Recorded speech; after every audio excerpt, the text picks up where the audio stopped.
Welcome to ஸ்ரீநித்துஸ் kitchen. இன்னைக்கு முள்ளங்கி புட்டு பண்ண போகிறோம். இதுக்கு முன்னாடி என்னோட சேனலை சப்ஸ்கிரைப் பண்ணாதவங்க சப்ஸ்கிரைப் பண்ணிக்கோங்க. இப்போ வாங்க எப்படி செய்யறதுன்னு பார்க்கலாம். இப்போ தேவையான பொருட்கள் வந்து நான் ஒரு முள்ளங்கியை இந்த மாதிரி நல்லா வாஷ் பண்ணிட்டு கேரட் சீவலில் போட்டு நல்லா சீவி வச்சிருக்கேன்.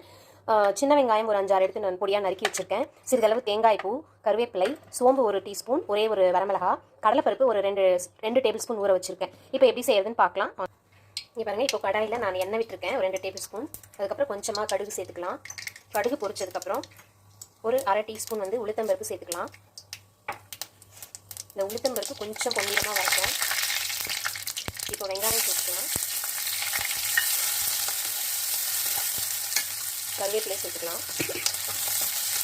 இது கொஞ்சம் நல்லா வதங்கட்டும். இப்போ நல்லா வதங்கிருச்சு.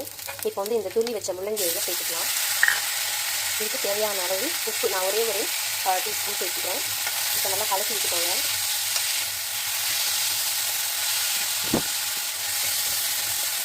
இதுக்கு தண்ணிலாம் விட வேண்டாம், ஏன்னா முள்ளங்கியே வந்து தண்ணி விடும். நான் மஞ்சத்தூள் சேர்க்கல, உங்களுக்கு வேணும்னா நீங்கள் மஞ்சத்தூள் சேர்த்துக்கலாம்.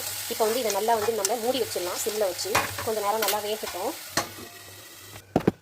இப்போ பாருங்கள், நம்ம மிக்சியில் இந்த ஊற வச்ச கடலைப்பருப்பை தண்ணியெல்லாம் எடுத்துகிட்டு வடிகட்டிட்டு இதில் சேர்த்துக்கலாம்.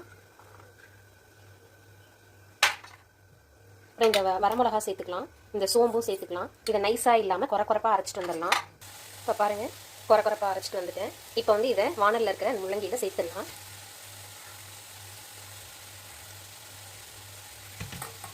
நல்லா கலந்து விட்டுக்கோங்க. இந்த தேங்காய் பூ எடுத்து வச்சுருந்தோம் இல்லையா, தேங்காய் தூவலையும் இதில் நான் சேர்த்துக்கிறேன். இப்போ நல்லா கலந்து விட்டுக்கோங்க.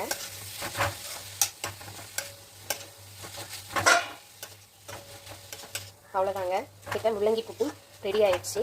இதை வந்து நம்ம ஒரு பிளேட்டில் மாற்றிக்கலாம். இப்போ பாருங்கள், ரெடி ஆயிடுச்சு முள்ளங்கி புட்டு.